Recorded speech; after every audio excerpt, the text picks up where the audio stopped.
Dugtrio, it's a water-type Dugtrio, which is one-hit KOs the Blaziken. A great decision. And this is the match everyone's freaking out about. I think this is a well-played match. Oh! Whoa, whoa, whoa, whoa, whoa. This can get nasty fast. But we are seeing the third substitute Pokemon revealed this match. We have Substitute Primarina, Substitute Corviknight, and Substitute Swampert. So, can you guess what these guys' favorite move is? Goes for the Endeavor, drops to 1%. The Shell Bell triggers back up to full. Maybe his game of the season. Very impressive. What are you doing? What are you doing? Oy vey. It's a pinky promise that if you try to attack me, I will murk you. All right, ladies and gentlemen, welcome to the Pokemon Draft League show. As you can see, this is an emergency stream because something big has happened, apparently. A match was submitted today, and everyone's freaking out, saying things like, what'd they say? Jesus Christ. This was murder for the viewers. This gave me a brain aneurysm, and they both deserve a 1-week ban. I can't go through that again. First of all, I think it's only fair to the viewers if we start off right away with the match everyone is talking about. All right, so these teams are a little bit different from the last time we saw them. The trade deadline has been announced, and Hazy BB pivoted his team from more of a balanced offense to more of a hyper offense team. He's picked up both the Iron Valiant and the Blaziken, dropping his Clefable and dropping his Heatran. We get a Tyranitar lead versus the Skarmory. This is a bad matchup for T-Tar, as he can get Toxic, as he did, as well as he can get Body Pressed. So he gets Toxic, but he gets the Stealth Rocks up, so it's a trade, but not one I would take again if I was choosing. The Iron Valiant comes out, and it reveals itself as a special set instead of a physical set, which is a good matchup versus the Skarmory, but it's sturdy, and Skarmory gets another Toxic off on the Iron Valiant, which is huge in my opinion. It clicks Protect, the Toxic chips it down, Hazy's own Sandstorm chips him down. His Iron Valiant is just taking a ton of chip.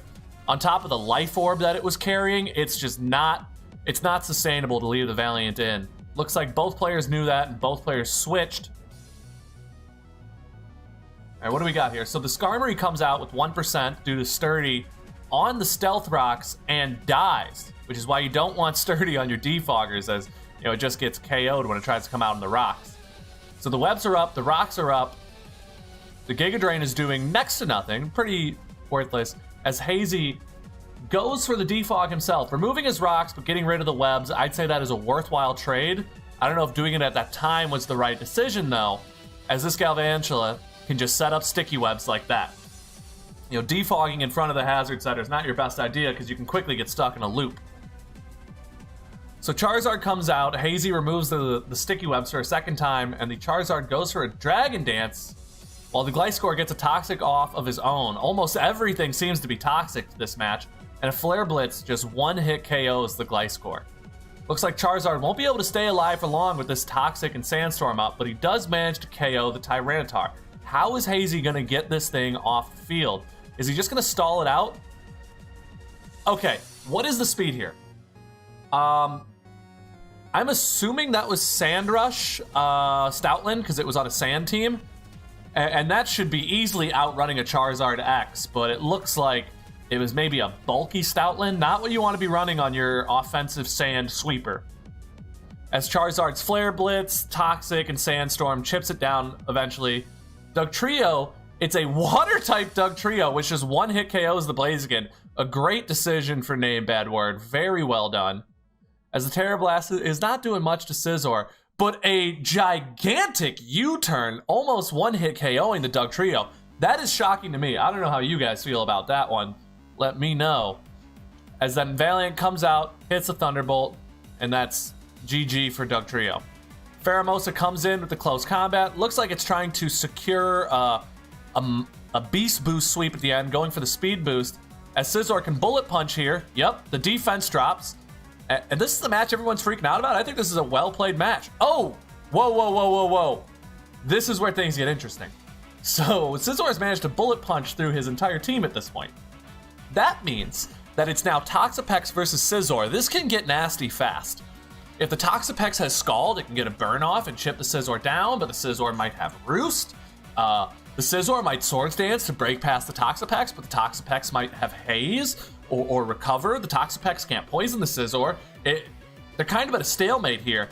depending on how they're built. So the Scizor does reveal the Roost, so this could go for a while. The Scizor also Swords Dances.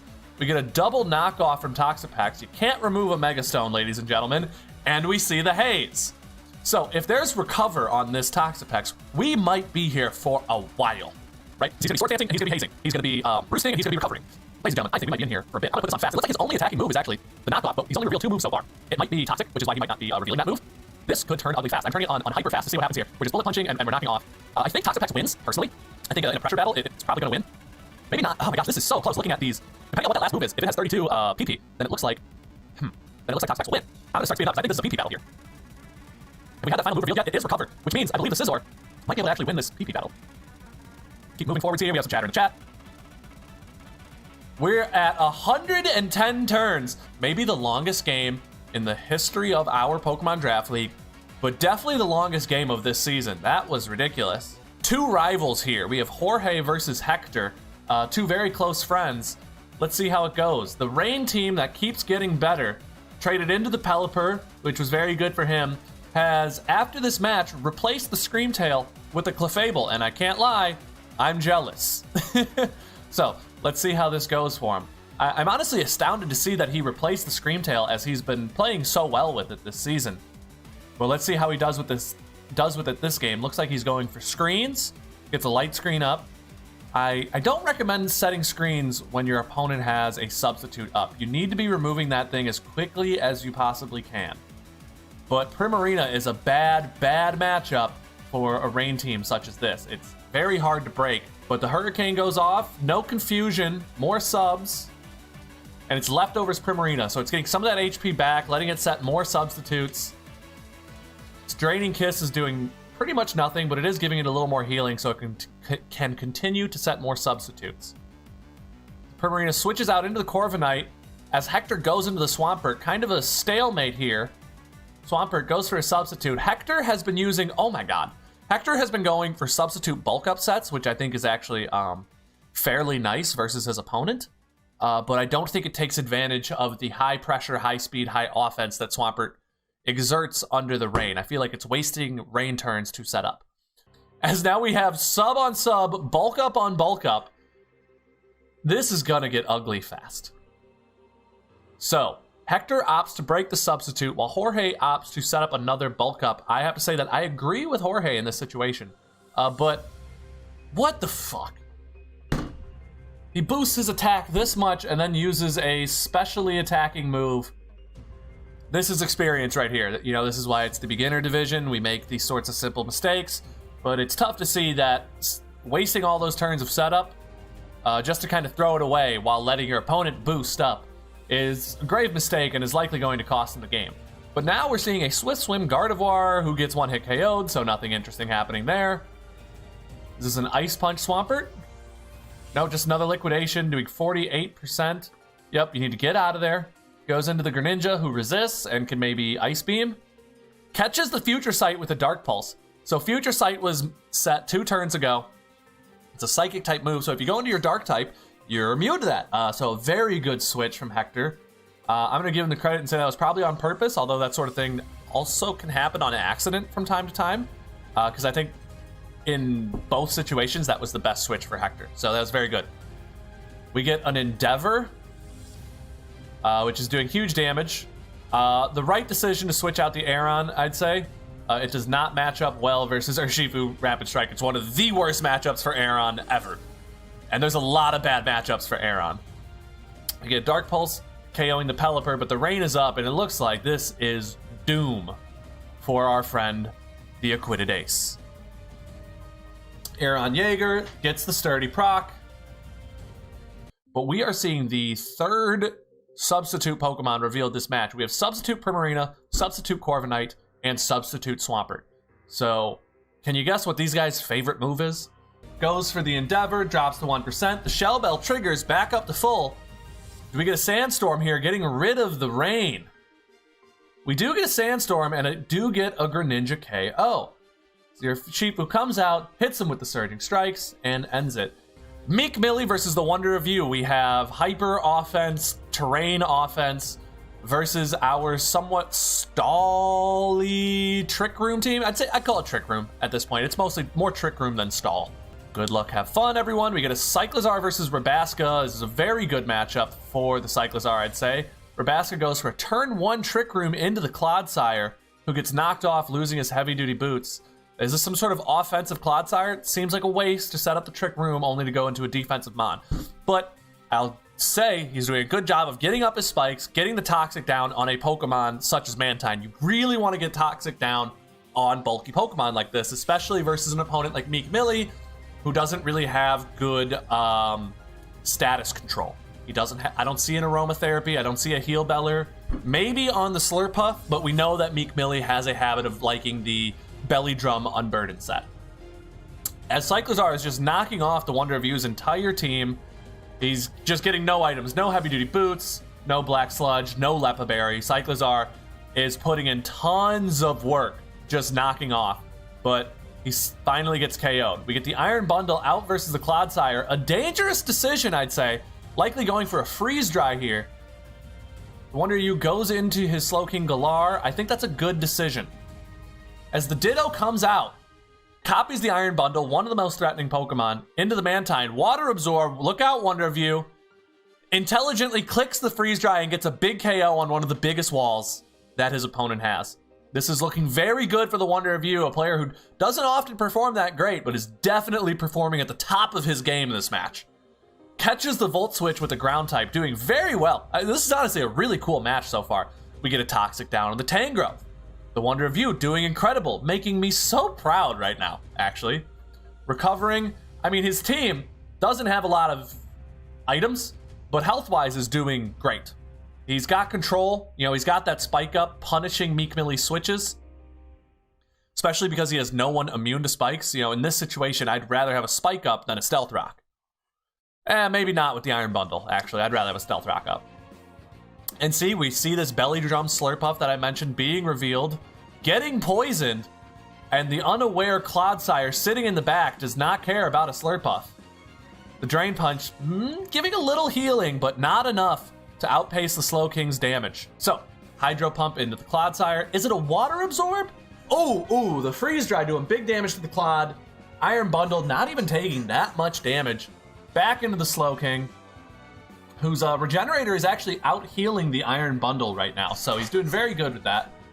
Into the Ditto, copying the Iron Bundle, hitting him back with the Freeze Dry. The Ditto looks very threatening in this position. I'd go for the Freeze Dry as well, doing 59%. And then who does he go to end the game? With the Slowking Galar, gotta say, massively disagree, but looks like I was wrong. He doesn't lose a Pokemon, he gets the KO, and an almost perfect game, 5-0 for the Wonder of You. Maybe his game of the season. Very impressive. Let's see if he continues that trend. We're going to put him in the bad guy's side for playing so well. We get a Mawile lead versus an Orthworm.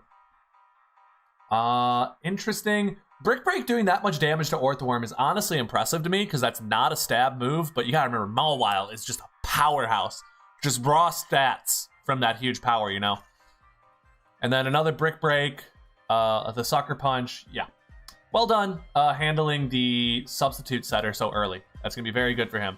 Lantern taking huge damage, but with Mega Mawile down, Zelda definitely has a chance. That's one of the scariest Pokemon on Goofmeek's team behind the Chi-Yu. And honestly, I'm loving Goofmeek's team more and more every week that I see it. I don't know if it's the best team in the league, but it definitely looks like a fun team to pilot.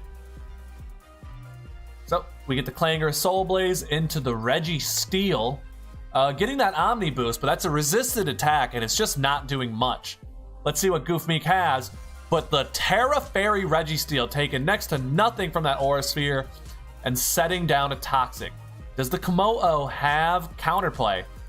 31% is not bad, but maybe a rest on the Registeel? Very capable. Very, very capable of stalling this out. We're seeing it protect.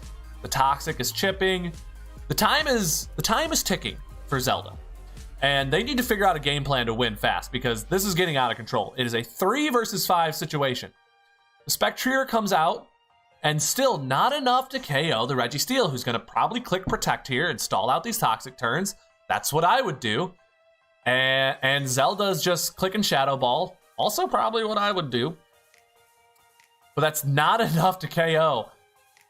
44%. Toxic is going to do massive chip. It's going to protect. Okay, good job on Zelda for switching out. The protect goes off.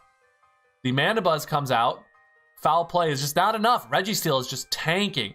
Unable to be broken. Fairy-type Registeel is very threatening. If I'm being honest, it's a Pokemon I was considering drafting myself. It is very, very tanky. And being able to tear it into whatever defensive type you want is just invaluable. So the weak armor procs. Mandibuzz is weaker, but faster. Is it a nasty plot Mandibuzz by chance? No, it's a roosting, trying to stay in the game. A good decision. The Torkoal comes out. What does the Mandibuzz do? But foul play, doing, again, nothing. Zelda has kind of, I don't want to say she's exhausted their offensive options, because obviously there's a freaking Spectrier and an Altaria sitting in the back, but it doesn't have a lot versus this. We get the Terra Fairy Altaria, hitting it with the Play Rough, and still just 7%. Well, it is a resisted attack, so that makes sense, but geez. And then the burn, it's doing even less now, and the clock is ticking. This game's a wrap unless we see just the craziest Spectrier sweep I've ever seen in my life, which, if it's scarfed, it could. It just might. Right? Like if it gets a KO on the Registeel into someone else, but all he has to do is either go into like maybe a Mirror Coat Swampert or a Dark Pulse Chi-Yu, and it's over. Unless, you know, he somehow lets the Spectrier get the Grimnay boosts to be able to power through those opponents. But the Toxic is down, and the Reggie's too fast, and Zelda just didn't have a chance. Let's be honest. Goofbeak is turning his record around, playing incredibly.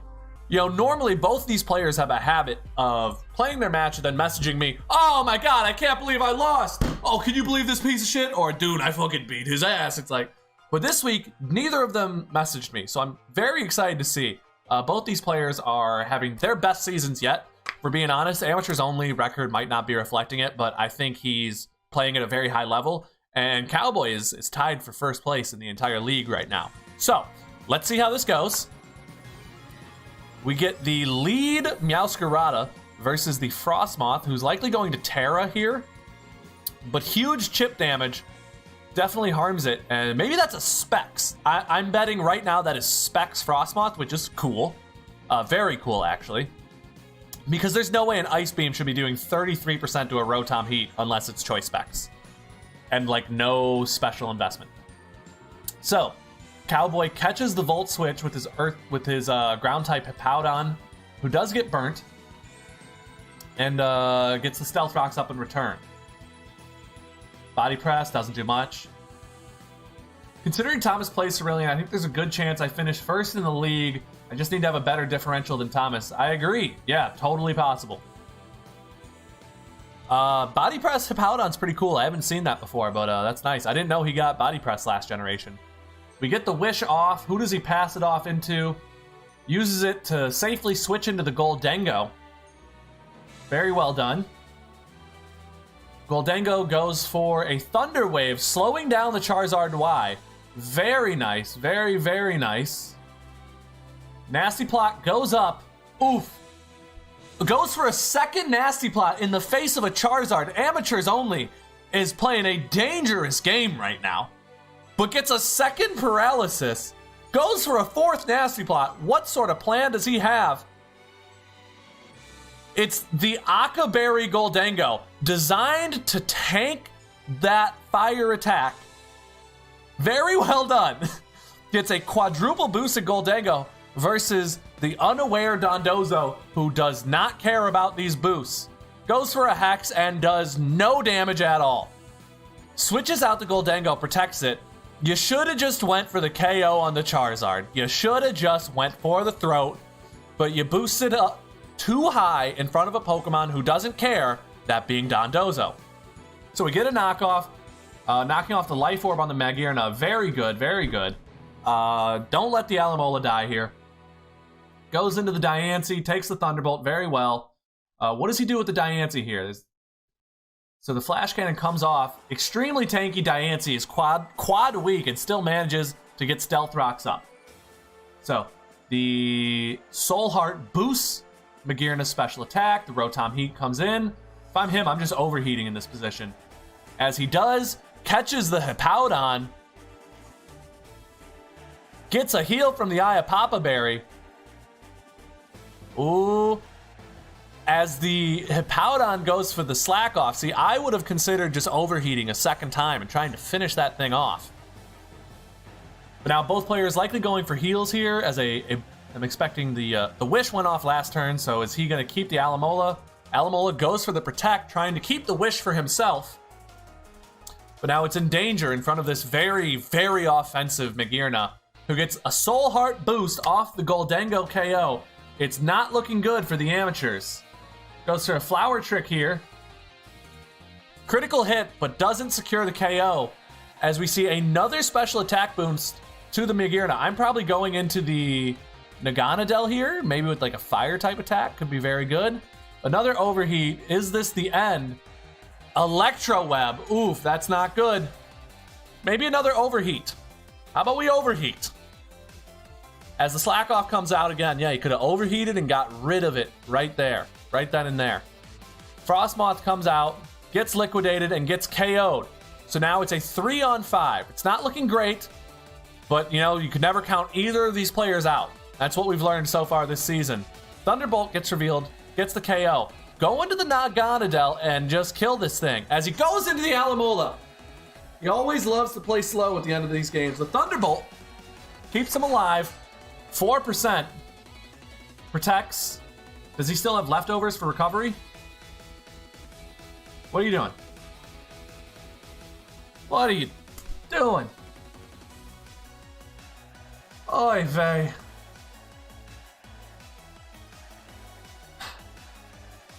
I don't know what that Naganadel was, but I have full faith that just about any Naganadel set could have made a huge difference that game if it was just played more aggressively. Let's look at times that he lost the Pokemon and if Naganadel could have gotten a KO. So, Diancie goes down. Go into a Flamethrower Naganadel. Instead goes into the Rotom Heat. Where do we lose? Goldengo goes down. Go into a Flamethrower Naganadel. Meowscarada goes down. Go into your Flamethrower Naganadel. You need to aggressively play Pokemon such as Naganadel. It's not just a sweeper, it's a pinky promise that if you try to attack me, I will murk you. See you next week, guys.